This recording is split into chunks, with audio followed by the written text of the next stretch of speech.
Bonjour OB6, aujourd'hui on passe à une nouvelle activité, page 86, transformer des aliments. Dans cette activité, on va résoudre la problématique suivante. Quel rôle jouent les micro-organismes dans ces transformations alimentaires? Alors dans cette activité, on va parler des micro-organismes et quel est le rôle dans les transformations alimentaires. Par exemple, le pain et les fromages sont des aliments qui font partie de notre quotidien. La transformation de la farine en pain, comme celle du lait en fromage, fait intervenir des micro-organismes. Alors dans cette activité, on va voir les différents micro-organismes qui vont rentrer dans la fabrication de différents produits alimentaires qu'on mange. Alors premièrement, je commence par la première activité et la première expérience. On va voir la démarche scientifique. Alors vous devez suivre cette démarche scientifique. Et je vous donne une proposition, vous pouvez la faire à la maison, pratiquer cette expérience. Alors vous allez vous amuser à la maison avec vos parents bien sûr, demander l'aide de vos mamans pour faire ce protocole expérimental et faire l'expérience. Alors vous avez le premier dispositif, le premier test, on doit mélanger 250 g de farine de blé, 10 g de sel et 150 ml d'eau. Alors tout le monde a ces ingrédients, ce sont des ingrédients simples que vous pouvez faire à la maison. Dispositif 2, témoin, on doit mélanger 250 g de farine de blé, 10 g de sel, 10 g de levure de boulangerie, vos mamans bien sûr les connaissent, et 150 ml d'eau. Alors, je vais commencer à expliquer premièrement c'est quoi levure. La levure, alors on regarde le vocabulaire. La levure, c'est un champignon microscopique constitué d'une seule cellule, ou bien on peut dire unicellulaire. Alors, il est formé d'une seule cellule. On peut les voir ici aussi au microscope. Alors, on voit, ce sont les levures formées d'une seule cellule. Alors, et dans cette activité, dans cette expérience spécialement, on va voir quel est le rôle des levures. Alors, après avoir mélangé dans les deux dispositifs, chacun dans un bol séparé, on va pétrir longuement les deux pâteaux. Alors, les deux pâtes, on va bien les pétrir. Alors, on va les remuer avec les doigts. Comme vous savez, c'est comme ça qu'on fait la pâte. Alors, puis, on va les recouvrir d'un torchon et les laisser reposer 1 heure à température ambiante. Alors, on les couvre, par exemple, avec un sac. Après avoir être reposés, on va les cuire pendant 30 minutes à four chaud. On va mettre le four à 240 degrés Celsius, puis on va les mettre dans le four. Et ici, j'insiste à l'aide de vos parents. Bien sûr, vous n'allez jamais utiliser le four seul.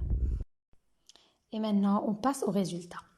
Après pétrissage, alors 1 heure plus tard, on voit que la pâte sans levure, elle ne gonfle pas, alors que la pâte avec levure, elle gonfle.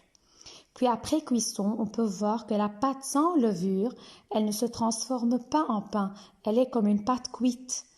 Tandis que la pâte avec levure se transforme en pain. La mire est criblée. On peut voir ici les trous, comment elle est criblée. Ici, je vais vous donner du temps à répondre aux questions qui vont être envoyées bien sûr sur l'application, sur lesquelles vous allez répondre aux questions concernant l'expérience. D'accord?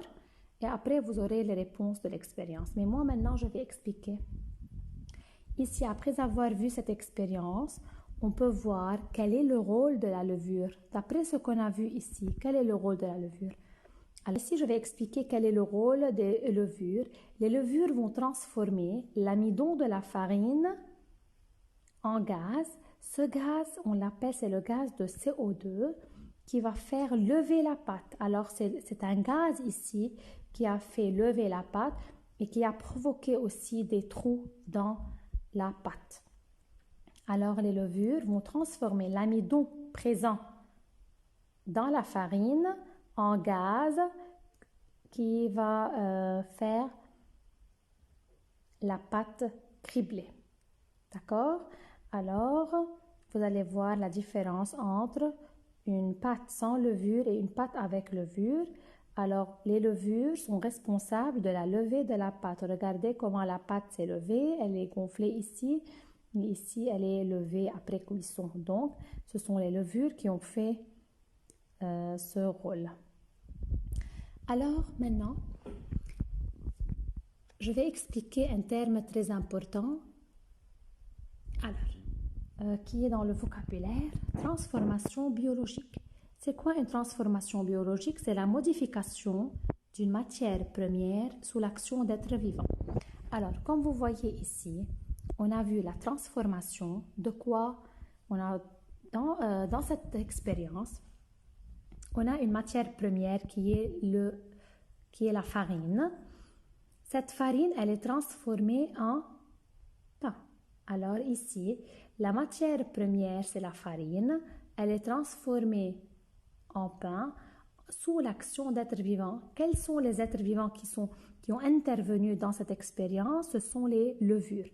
Alors toujours, quand je vais justifier si cette transformation qui est devant nous, c'est une transformation biologique, je dois toujours préciser les deux joueurs les deux acteurs, je dois préciser les deux critères de cette transformation biologique.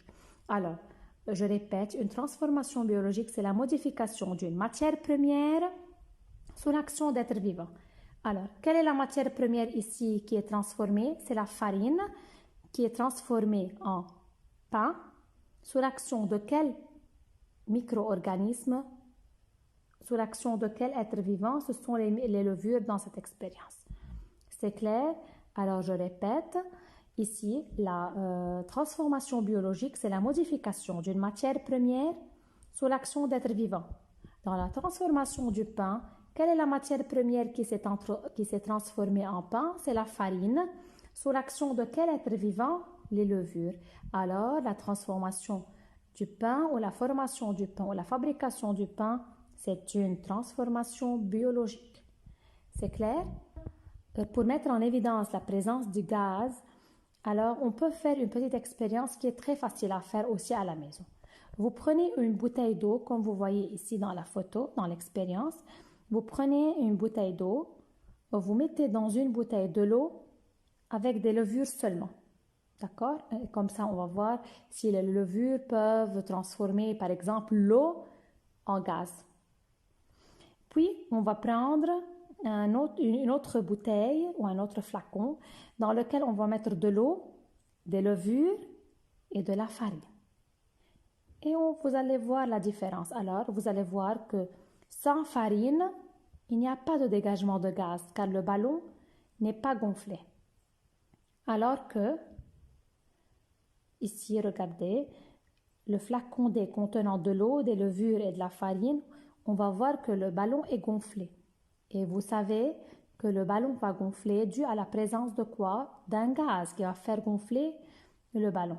Alors ici, on peut voir que c'est la farine, que c'est l'amidon présent dans la farine qui va être transformé en gaz sous l'action des levures. Alors, les levures seules dans l'eau ne vont pas dégager du gaz. C'est clair?